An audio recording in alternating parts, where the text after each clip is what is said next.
pemirsa Suyanto.id, ketemu lagi. Mudah-mudahan Anda selalu sehat walafiat. Masih ketemu dengan channel untuk berbagi pengetahuan dan belajar sepanjang hayat. Oleh karena itu, klik subscribe supaya channel ini tetap bisa menjadi channel alternatif dan juga menjadi channel untuk amar ma'ruf media sosial. Nah, kita kalau kali ini akan berbicara mengenai gizi, dilihat dari kesehatan kita. Nah, narasumbernya masih tetap sama, yaitu Dr. Rahma Kusumawardhani, ahli gizi klinik. Beliau adalah dokter ahli di JIH, Jogja International Hospital, dan juga di RSA, Rumah Sakit Akademik Universitas Gadjah Mada. Nah, kalau saja YouTube dan video ini sampai ke gadget Anda, ini adalah berkat sentuhan kreatif dari editor channel ini, yaitu Mas Heri Teguh Wiono. Beliau adalah guru SMP Negeri 2 Karanganyar, Kabupaten Ngawi, Jawa Timur. Nah, kita berada di episode 15.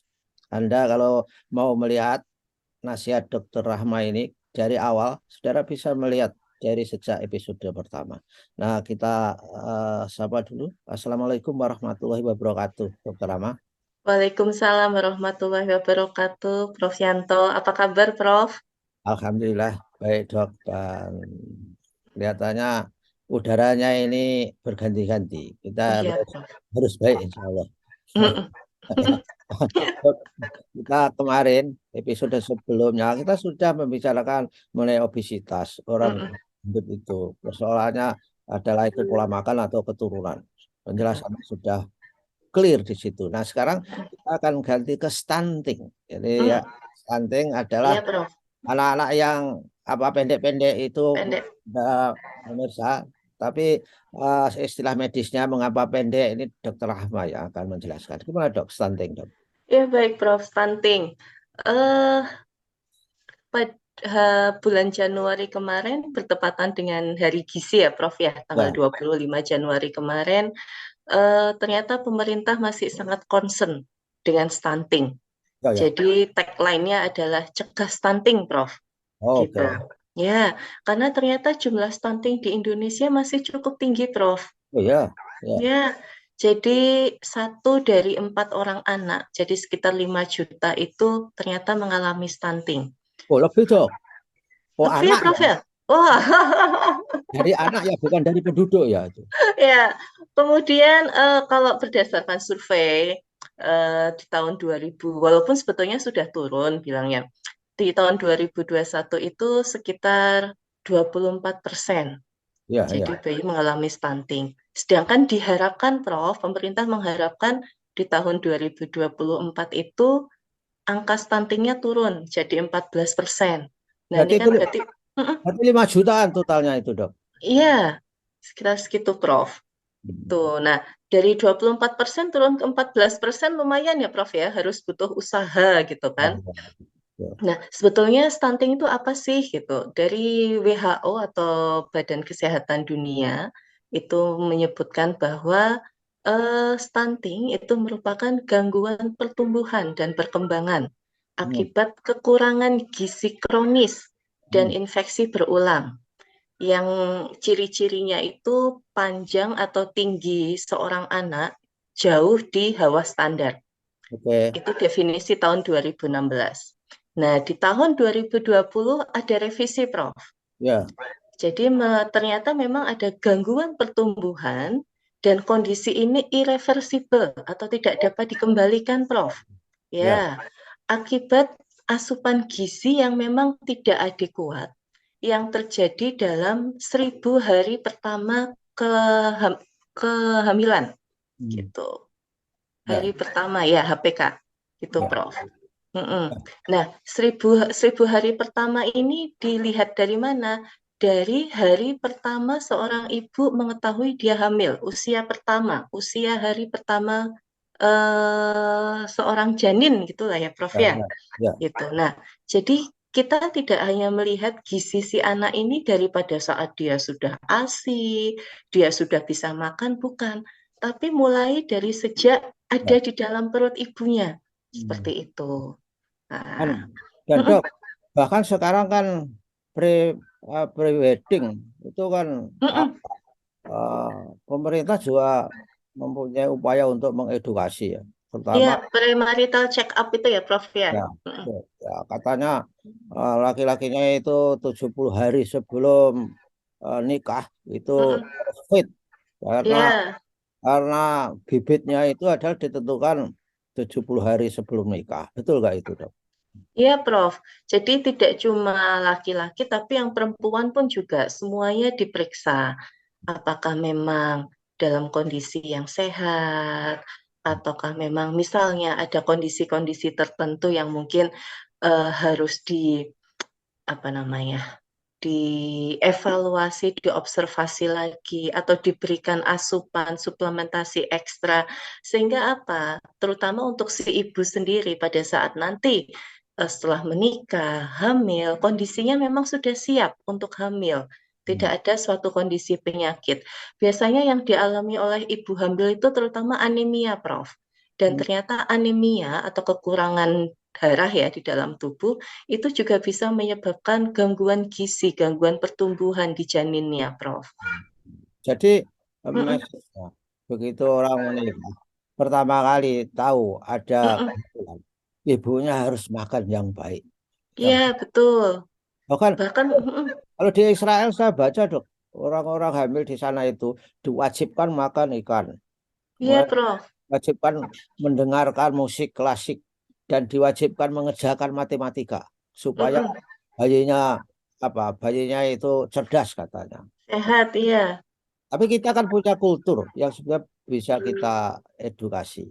Kenapa Mm-mm. stunting itu bisa terjadi kepada semua orang atau orang yang dari golongan ekonomi lemah, Dok? Bisa terjadi pada semua orang, Prof. Ya, jadi tidak hanya pada orang katakanlah non sewu dengan kondisi ekonomi yang kurang, tapi dalam kondisi ekonomi yang lebih pun stunting juga bisa terjadi. Saya banyak ketemu Prof case-nya yang seperti ini. Ya, kita harus observasi ya, apa yang terjadi. Karena itu tadi, stunting itu kan terjadi dalam 1.000 hari pertama kehidupan. Mhm. Ya, berarti kan dari sejak hamil sampai kemudian usia 2 tahun, itu bagaimana? Apakah si ibu memang kurang memperhatikan makannya, atau si ibu mungkin lebih ketika anaknya sudah lahir, mungkin lebih fokus ke hal lain selain anaknya, atau mungkin anaknya memang yang sulit makan, atau seperti apa, itu yang harus kita evaluasi. Oh, Begitu. Mm-mm. jadi tidak saja, nah, ibu juga harus Mm-mm. apalagi ketika memberi ASI itu kan Mm-mm. harus makanya harus double kali, Dok, gizinya Ya, untuk untuk betul. bayi. Betul.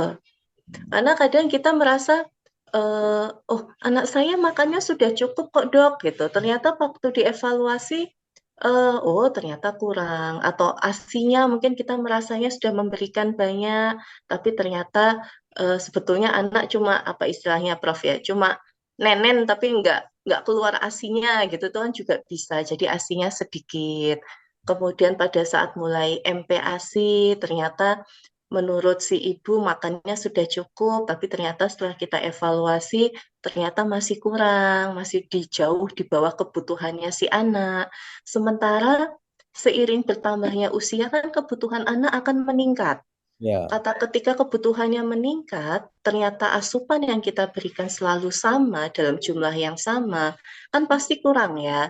Nah, disitulah kemudian mulai terjadi gizinya kurang. Nah, terkadang bisa dari mungkin si ibu sudah menyadari, tapi kadang keluarga besar itu kayak ya, denial gitu ya, Prof ya. ya, Denial gitu. Oh enggak apa-apa itu nanti lama-lama bisa bagus sendiri, lama-lama bisa makan sendiri, misalnya nanti lama-lama makannya banyak. Sampai akhirnya ketika sudah sampai di usia ya, 2 tahun, di mana kondisinya sudah irreversible, si anak memang sudah kelihatan kalau tumbuh kembangnya terganggu, barulah dibawa ke dokter.